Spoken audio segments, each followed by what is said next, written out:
Hello and welcome to this episode where I'll be sharing my experience traveling from Gaborone to Windhoek overland on the Kalahari Corridor. So I was to start this trip from Botswana. This South African country has a visa on arrival policy, but make sure you have an invitation before coming. Our journey to Windhoek started in Gaborone, which is the capital city of Botswana.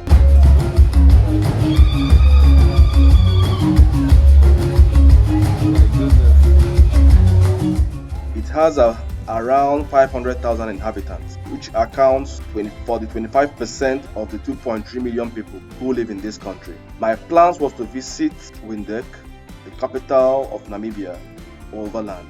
To embark on this trip, while there exists lots of options, the best is to take a bus from Gaborone bus rank.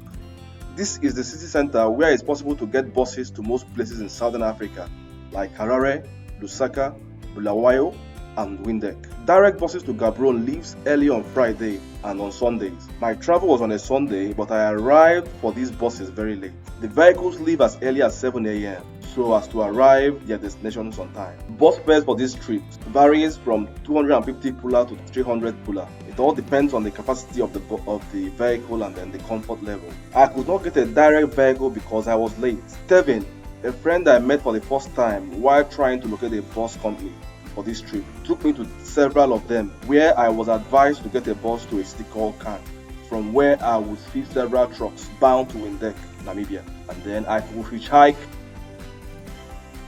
to my destination. We left on this trip and then the adventure started when we transited into the Kalahari Corridor. This Kalahari Corridor is a road network spanning approximately 1,900 kilometers across the territories of South Africa, Botswana, and Namibia.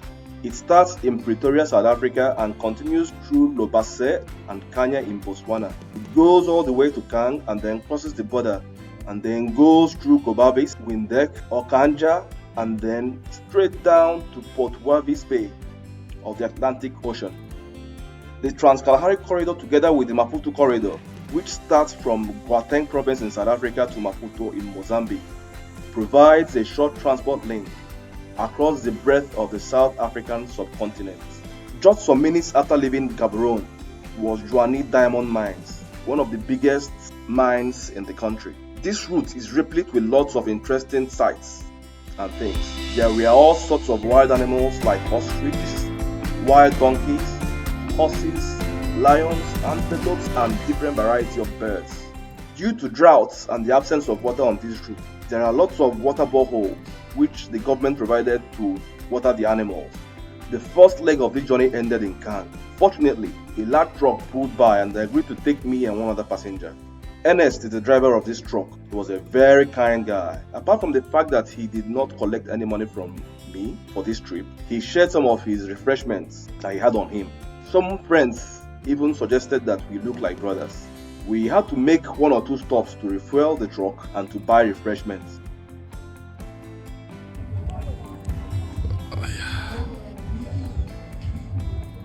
So that's the truck that took me from Kang. We are going to Windhoek. So that's my man over there, Ernest. Awesome guy.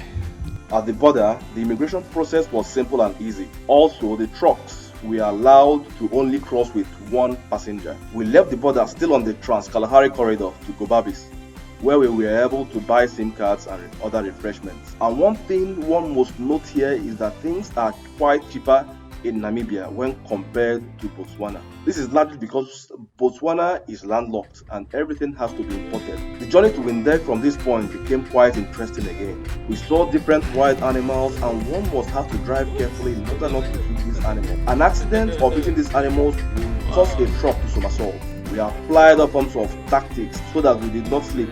We chewed gums, played music so loud, and did other several things to fight away sleep. Around 4 a.m. the next morning, on our approach to the Lucia International Airport in Windhoek, we decided it was time to take a little nap, and after which we continued on this trip after the next hour. I was supposed to terminate my trip at this point, but due to the fact that it was still dark, there were still no vehicles going to town, I decided I will not stop, but I will continue with Ernest till we arrive Wavis Bay. After all, my visa is multiple entry and I could still visit Windhoek again. I thought it would be wise to travel with Ernest to Wavis Bay also and then follow him back to Gaborone since he's going back that same day. We continued on this journey, but unfortunately at a place named Breakwater on this same Trans-Kalahari Corridor, we saw a truck belonging to Ernest's company that has been involved in an accident. Even though it was not fatal, it was also a good thing the truck did not have any cars loaded in it. Didn't tell anyone. I think the driver was sleeping, but he just said he lost control of the vehicle while he was sleeping. Don't tell anybody actually. So that's it. Ernest was instructed by his company to wait at this scene till a team of mechanics from their company arrived to scene. This made us to wait there for more than 3 hours. And at that point, I had to change my mind again to return to Windhoek and stick to my original plan. I visited Windhoek. This capital is very, very beautiful. So the next morning, I left back to the airport to catch a flight to Gaborone. Good enough, Ernest was on his way back with his vehicle fully loaded, and he stopped over at the airport to say hello to me and to convince me to join him to return to Gaborone with him. I would have joined him actually, but I had already booked a ticket for my return trip to Gaborone. So it was fun and adventurous traveling the Trans-Kalahari Corridor, and I will encourage you to plan a trip across this route when visiting Southern Africa. Please do not forget to like, subscribe, and share with your friends. Thanks for watching.